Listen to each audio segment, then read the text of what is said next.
So I have been inspired by Beck from Talking Chalk to film this video. This is going to be all about my experiences with Prac.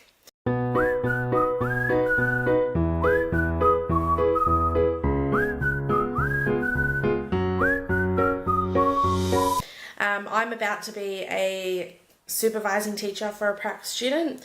I need to put the camera down. Let's see if I can keep my composure and have the camera sitting.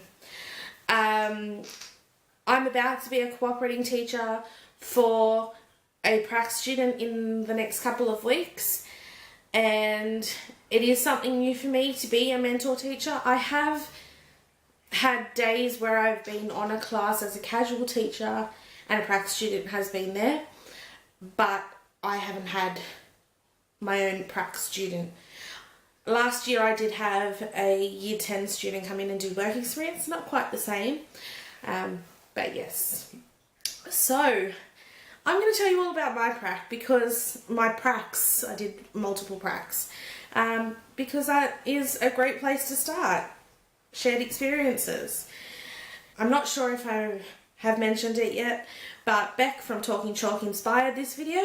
She put a status up on multiple groups and on Twitter, so on Facebook and on Twitter, asking for pre-service teachers what they want to know and things like that. So, and it just exploded. There's so much knowledge that's not being shared at the moment. So I'm going to share my experiences, and maybe over the next couple of years, maybe share some of my tips and tricks that I have, or I picked up on Prac, or I've picked up since I've been on class. So yeah, but the best place to start is to share my experience with you. So I am actually early childhood trained.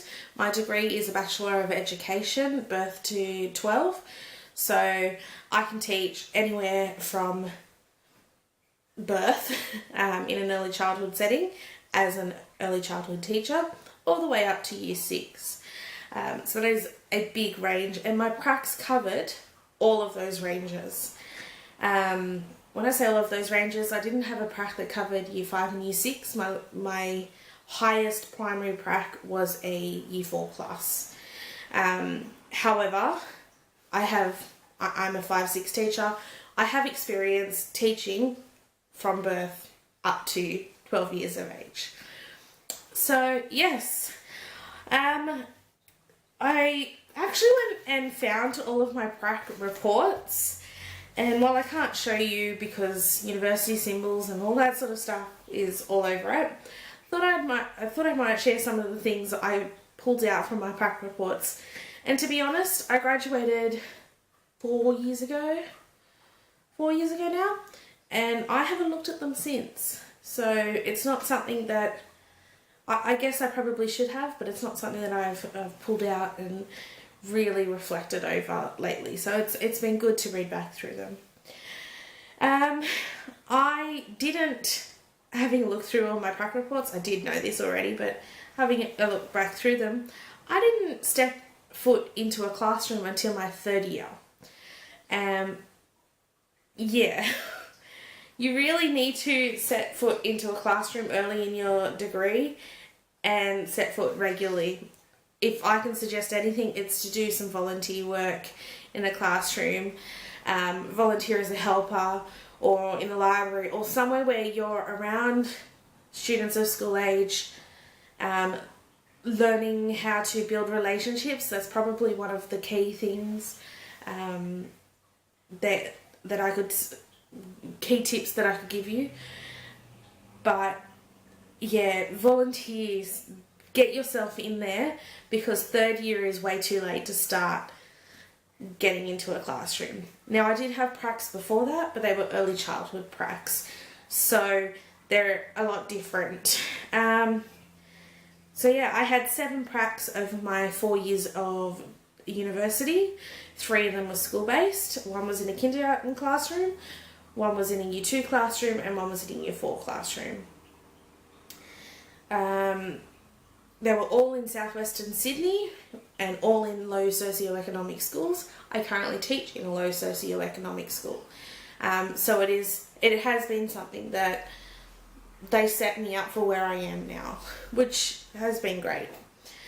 I had some great experiences on Prac. I learnt a lot on Prac. I had some really negative experiences on Prac, and I don't think I'll go into those. Just for confidentiality reasons, really. But overall, I had some really great experiences and learnt a lot while I was on Prac. Some things going through my reports that came through were... I had a lot of comments about my ICT and my innovative practice and how good it was, how well I was able to engage a class using ICT. That has been something that I know that I am really good at now. So it has been something that I've built upon. My time management was something that I worked on all the way through, and that is in my early childhood reports as well. Time management has come through as something that I've had to work on. Effective assessment strategies was something that came through particularly towards the end. I think a lot of my reports were geared around learning how to teach, and then the assessment side came later. And I'm not sure that makes a lot of sense. However, my last few pracs, the assessment side of things and building my assessment strategies and things like that came through my last couple of reports. And being reflective and refining lessons, really positive comments about my ability to reflect and refine for future lessons. So they were things that came through my prac reports. I know that my best prac that I had was my kindergarten prac, and that was for a few reasons. One, it was one of my last pracs. Two, it was one of my longest pracs.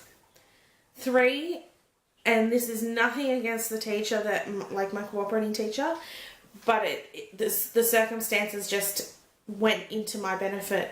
So my cooperating teacher did her 3 days, had 3 days of observation at the start.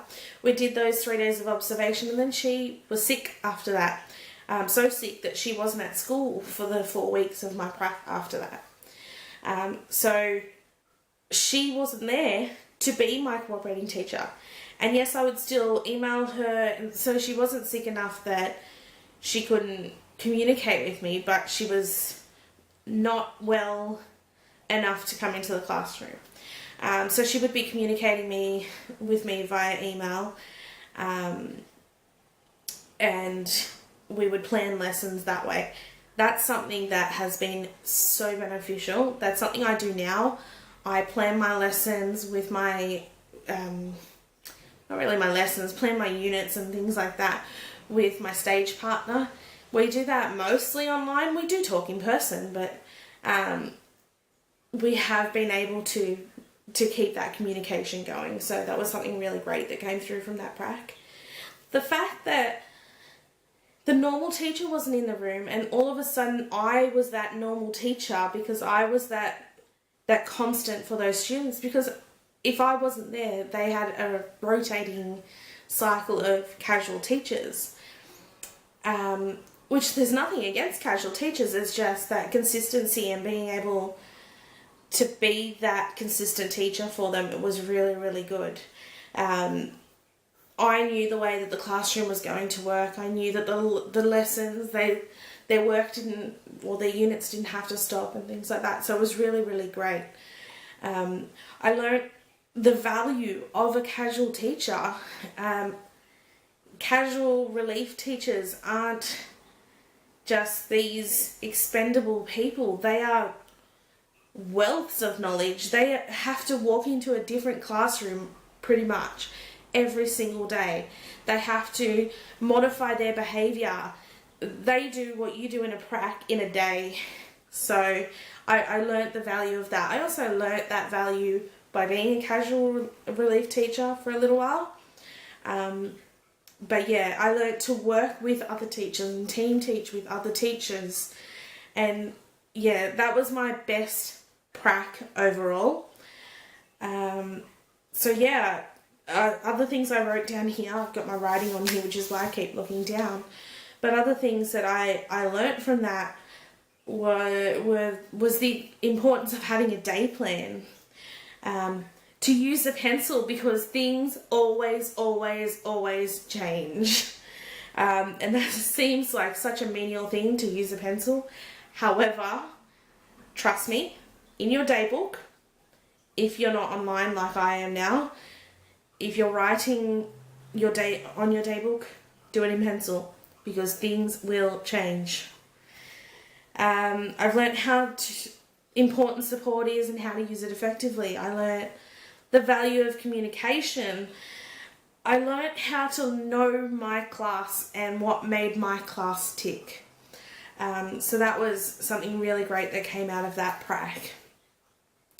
That was my overall prac, what I got from my pracs. I have to say, you don't learn everything on prac. As soon as you walk into a classroom, the day one of walking into a classroom on your own is where you learn to stand or to fall. And that sounds horrible to say it like that, but that is where you learn the most. That first day that you're in a classroom and no one else is there except for you and those students, that's where you learn to be a teacher. I'd love to upload some more videos giving you some more feedback and tips and things that I've learnt along the way. I hope I haven't scared anyone out of being a prac student, going to university. Teaching is the greatest single thing I have ever done in my life, and I am so happy that I've done it. So yeah, good luck, prac students. If you'd like to see more, let me know. So this is a very quick clip that I'm going to insert at the end, because I've just realised that Beck inspired all of this and I didn't guide you to her videos. So please check her videos out. She's going to do a whole series on pre-service teachers, giving advice and tips. I might upload a few more videos. I know a few other teacher tubers are going to be uploading a few videos. Check out the links in the comments. I will link any ones that I know of, but definitely check out Beck's.